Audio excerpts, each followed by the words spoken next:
Satu, dua, tiga. Hai semuanya. Kami dari kelompok 5 kelas 11-5 bakal nge-reaction video tentang debat Cawapres keempat. Yuk kita nonton bareng-bareng. Dipersilakan Bapak Muhaimin Iskandar untuk menyampaikan visi, misi, dan program kerjanya. Waktu Bapak 4 menit, dimulai dari saat Bapak berbicara. Silakan. Assalamualaikum warahmatullahi wabarakatuh. Selamat malam, salam sejahtera untuk kita semua. Hadratus Syekh Ki Hasyim Asy'ari, pendiri Nahdlatul Ulama, mengatakan, petani adalah penolong negeri. Akan tetapi, hari ini kita menyaksikan negara dan pemerintah abai terhadap nasib petani dan nelayan kita. Hari ini kita menyaksikan bukti bahwa hasil sensus pertanian BPS menunjukkan bahwa 10 tahun terakhir ini telah terjadi jumlah petani rumah tangga gurem, rumah tangga petani gurem berjumlah hampir 3 juta. Ini artinya 16 juta rumah tangga petani hanya memiliki tanah setengah hektar. Sementara ada seseorang yang memiliki tanah 500.000 hektar sebagai kekuasaan yang diberikan negara kepadanya. Di sisi yang lain, kita sangat prihatin. Upaya pengadaan pangan nasional dilakukan melalui food estate. Food estate terbukti mengabaikan petani kita, meninggalkan masyarakat adat kita, menghasilkan konflik agraria, dan bahkan merusak lingkungan kita. Ini harus dihentikan. Saudara-saudara sekalian, krisis iklim terjadi dan kita menyaksikan bencana ekologi terjadi di mana-mana. Negara harus serius mengatasinya, tidak hanya mengandalkan proyek giant sea wall yang tidak mengatasi masalahnya. Kita harus sadar bahwa krisis iklim, kenyataan krisis iklim harus dimulai dengan etika. Sekali lagi, etika. Etika lingkungan. Etika lingkungan ini intinya adalah keseimbangan antara manusia dan alam.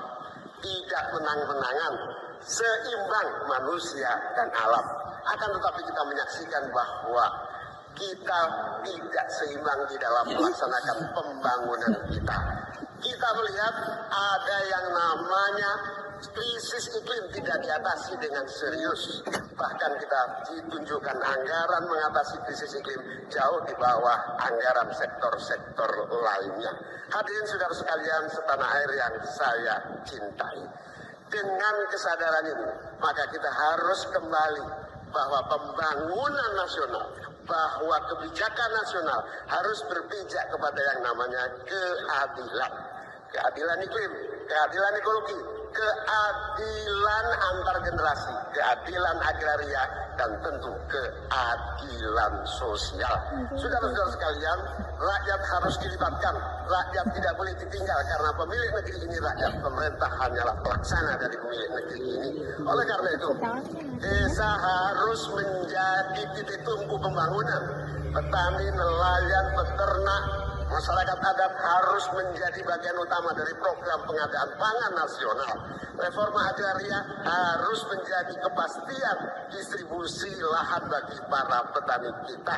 Energi baru dan terbarukan harus digenjot, bukan malah dikurangi targetnya, diturunkan targetnya. Karena itu kita harus lakukan perubahan. Kita tidak boleh diam. Perubahan menghadapi masa depan kita dan generasi yang akan datang. Para petani dan seluruh warga bangsa yang terlibat, negara menunggu langkah kita bersama. Kita semua harus menghadirkan perubahan untuk Indonesia yang lebih baik. Baik.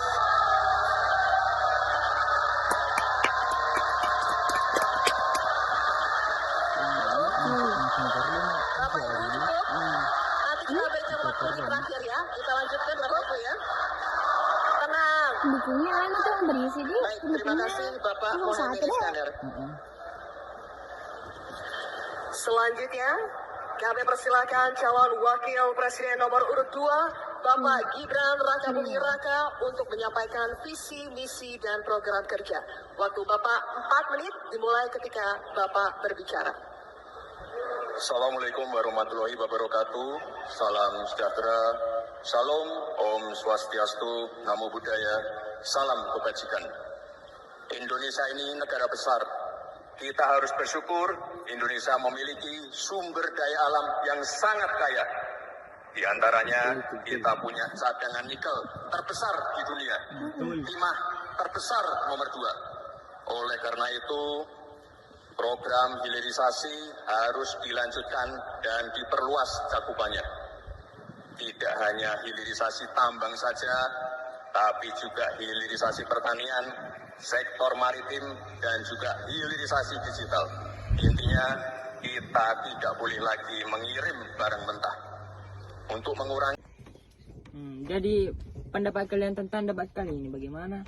Pendapatku saya tuh kan ini debat pertama lancar-lancar Ji. Cuman ada beberapa sindiran tertuju pada paslon 02 tentang kepemilikan tanahnya Prabowo. Tuh. Siapa memang yang menyindir? Tadi pasangan calon 01. Siapa namanya? Caimin. Oh, tapi menurutku ini seharusnya cawapres 02 ini bisa memanfaatkan hal tersebut, menjelaskan itu, dan saat bersamaan bisa juga dijawab.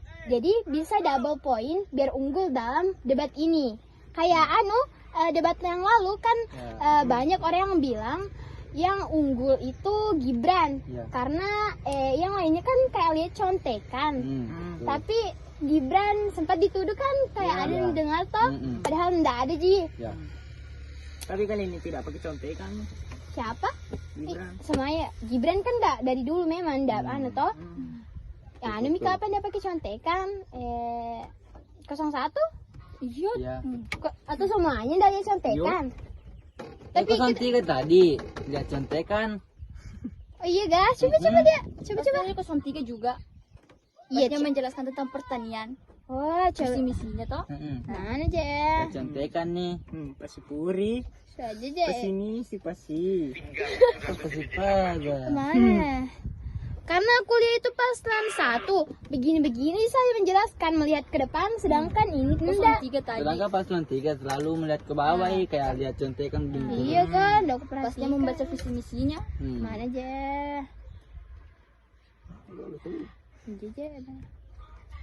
Ini gak? dieksplorasi, eksploitasi terhadap Bukan apa ini? Apa boy? Pas Bukan. detik terakhir itu sih berbicara. Detik-detik. Aro. Oh ini gak? pasar tanah-tanah rakyat, kasus-kasusnya di mana, siapa yang menyerobot perkebunan sawit, itu kan harus daftarnya lengkap. Sudah diselidiki apa? Tidak ada. Entah ya kasus-kasusnya di mana. Dia cuma bilang ada. Bentuk ya. Oh ini. Tuh toh. Oh iya.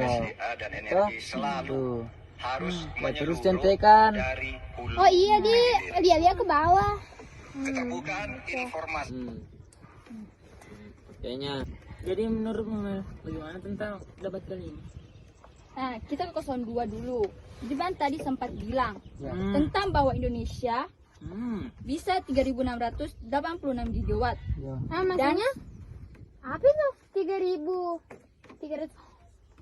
pemanfaatan sumber daya. Terbarukan. Oh. Baru dari energi surya, angin dan air. Ya. Patongan masai. Betul. Itu yang dibilang bisa 3.686 gigawatt itu adalah sumber daya terbarukannya dari energi surya dan air angin. Bisa dimanfaatkan untuk Indonesia. Ada gak tadi bilang? Dari sering gue dengar. Ada tuh. Ada pasti dia bilang Gibran Ada gak berapa? 3.686 gigawatt.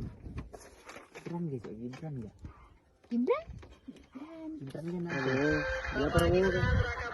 Ya, Gibran, Prabowo. Besar sekali. Kalau suruh Prabowo bilang men. Singkat pada jelas, tidak Netral bro, netral. Kesibukan semacam ini pasti sering terjadi. Bagaimana kalau dilanjut nih lagi nonton nih deh? Nih, kan baru sebagian tadi. Ya sini deh.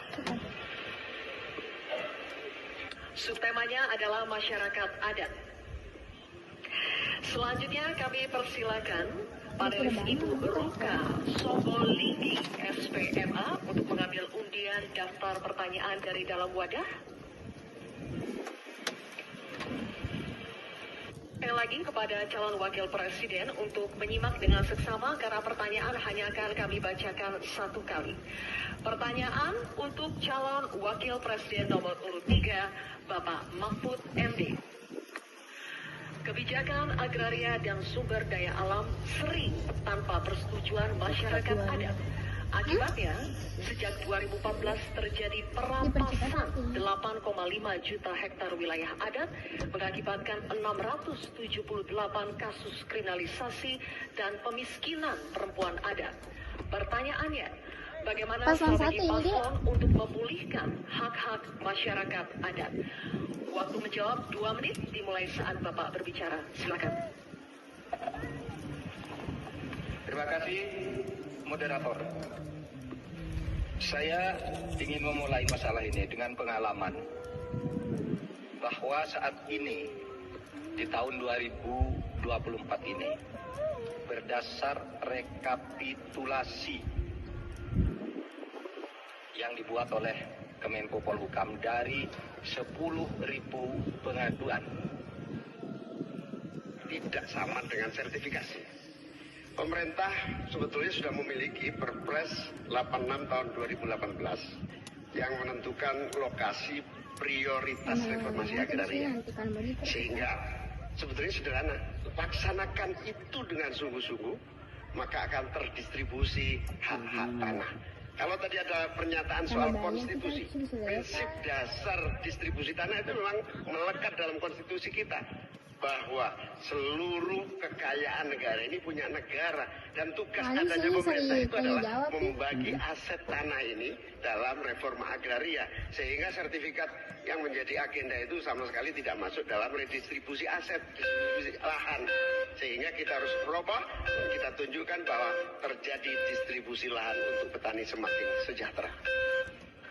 Baik, waktunya habis. Cukup, nanti ada waktunya. Kita lanjut dulu ya. Kita akan kembali ke calon wakil presiden nomor urut 2, Bapak Gibran Rakabuming Raka, untuk merespon tanggapan dari cawapres nomor urut 3 dan 1. Waktunya 1 menit. Silakan. Baik, terima kasih Gus Muhaimin dan Prof. Mahfud. Tentunya untuk Dan untuk kembali menuju ke podium masing-masing, silakan.